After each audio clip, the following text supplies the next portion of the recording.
भगवान ने अपने दोस्त को देखा, अत्यंत दुबले पतले हैं।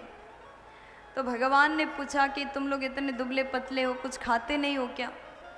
तो सखा कहते हैं कि हमारे घर में दही दूध माखन जो होते हैं वो सब हमारी माताएं बेचने के लिए मथुरा ले जाती, हम तो केवल मट्ठा पीते हैं। तो भगवान ने कहा आज के बाद ऐसा नहीं होगा, हम सब मिलकर के चोरी करेंगे, चोरी कर कर के अपना पेट भरेंगे। प्यार से बोलो।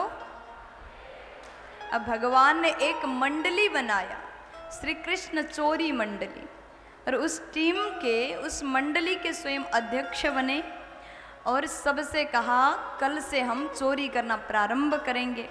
और देखो, कोई भी काम होता है जो नया करते हैं तो सर्वप्रथम सबसे पहले अपने घर से स्टार्ट करना चाहिए।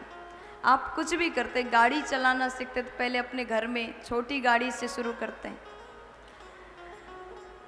तो भगवान बोले कि पहले दिन अपने अपने घर में चोरी करेंगे, अगर हम सफल हुए फिर बाहर चोरी करना प्रारंभ करेंगे। तो सब मिलकर के अपने घर में चोरी करते हैं। किसी की माँ ने मार दिया बच्चों को, किसी की माँ ने डांट दिया। सबने पहले दिन अपने घर में चोरी की और जैसे दूसरे दिन सब मिले तो भगवान बोले बताओ कैसा रहा पहला चोरी? कुछ सखा बोले बहुत अच्छा लगा, आनंद आया। लेकिन कुछ सखा कहते कान्हा आज के बाद हम कान पकड़ रहे, कल से चोरी नहीं करेंगे। भगवान बोले अच्छा चोरी नहीं करोगे, तुम इधर बैठो। तो जिसने चोरी करने के लिए कहा वो एक साइड में और जिसने मना किया उनको अलग तरफ रख दिया। अब भगवान बोले कि जो चोरी नहीं करेगा उसको मेरे टीम से निकाल दिया जाएगा। लेकिन सखा कहते कान्हा हम आपसे दूर नहीं हो सकते, भले हम चोरी करके हमारी माता हमें रोज मारे उसे सहन करेंगे, लेकिन आपसे दूर हम नहीं जा सकते। तो सब मिलकर के चोरी करने का योजना बनाया। पहले दिन अपने घर में किया, फिर धीरे धीरे धीरे करके भगवान माखन चोरी करना प्रारंभ करते सबके घर में। कभी किसी गोपी के घर में, कभी किसी गोपी के घर में जाते हैं, चोरी करते, सब मिल के खाते हैं। अब एक दिन एक गोपी के घर भगवान गए चोरी करने के लिए।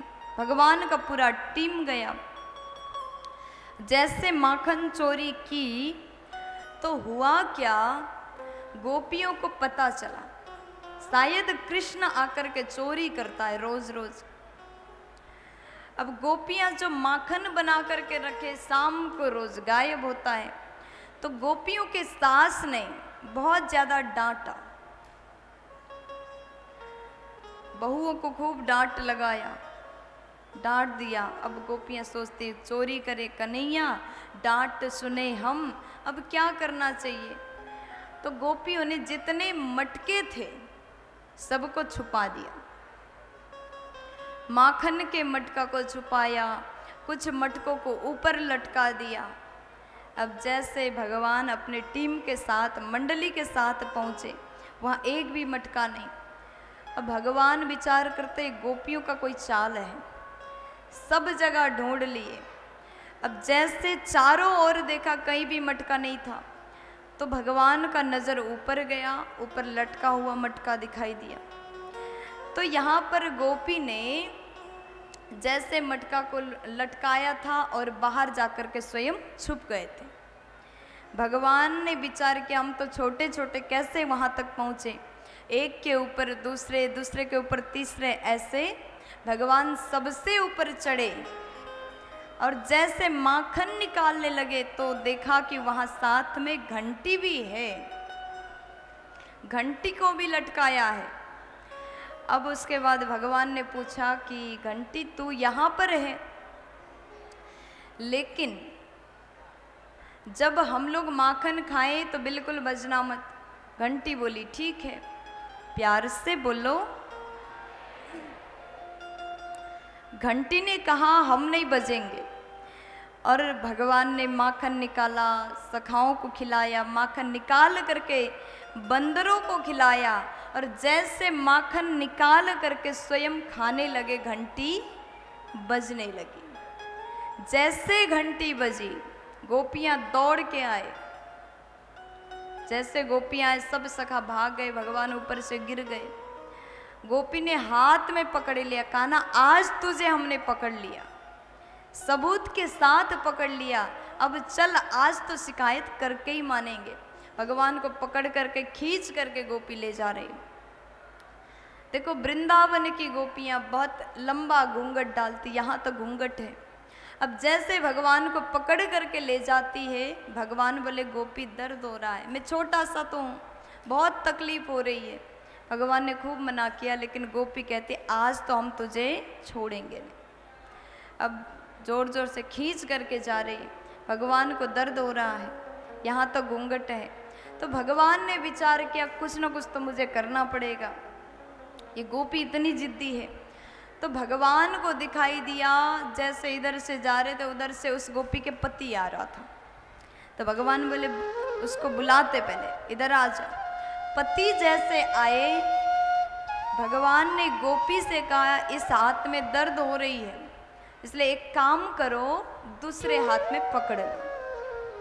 गोपी बोली ठीक है ऐसा करते हैं। गोपी को दिखाई नहीं दे रहा था, तो जैसे भगवान हाथ बदलने के बहाना करते हैं, उस गोपी के पति के हाथ पकड़ा दिया और स्वयं जल्दी से भाग करके अपने घर गए, हाथ मुंह धो करके अपने कक्ष में बैठ गए। इधर गोपी अपने पति को खींच करके ले जा रहा है, आज तो मैं बता दूंगी, आज तो मैंने तुम्हें रंगे हाथ पकड़ लिया। जैसे ले जा रही, नंद भवन पहुंच करके चिल्लाने लगी, अरे यशोदा मैया बाहर आ जाओ। मैया जैसे बाहर आई, मैया बोली क्या हो गया।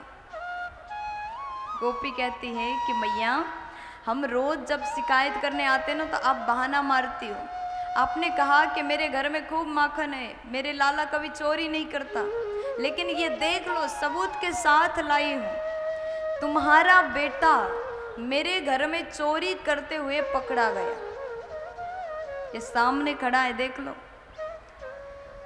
और मैया अपने बेटा को अच्छा ज्ञान दे दो, संस्कार दे दो, ये चोरी कर रहा है, आगे जाकर के बड़ा चोर ना बन जाए, इसलिए अभी से सुधारो, इसे समझाओ। मैया को बहुत हंसी आने लगी। मैया बोली कि गोपी एक काम कर, एक बार अपना घूंघट हटा ले। जैसे गोपी ने अपने घूंघट को हटाया, देखा तो अपना ही पति खड़ा था। जैसे पति को देखा, अब यशोदा जी ने गोपी को देखा, गोपी ने जैसे यशोदा जी की ओर देखी, उसे इतनी शर्म आई, इतनी शर्म आई, घूंघट डाल करके जल्दी से भागते हुए अपने घर चली गई। माखन चोरी लीला कन्हैया ने गोकुल में किया। हर गोपियों के घर में जाते हैं, माखन चोरी करते हैं, लेकिन भगवान नहीं जाते तो गोपी सोचती कि लाला हमारे घर नहीं आए, हमारे घर के माखन को स्वीकार नहीं किया। जब भी सुबह माखन बनाती थी तो प्रभु का स्मरण करती थी, प्रभु का ध्यान करते थे, आज भी आना और माखन को खाना। इसलिए प्रभु रोज जाते हैं, रोज माखन खाते हैं।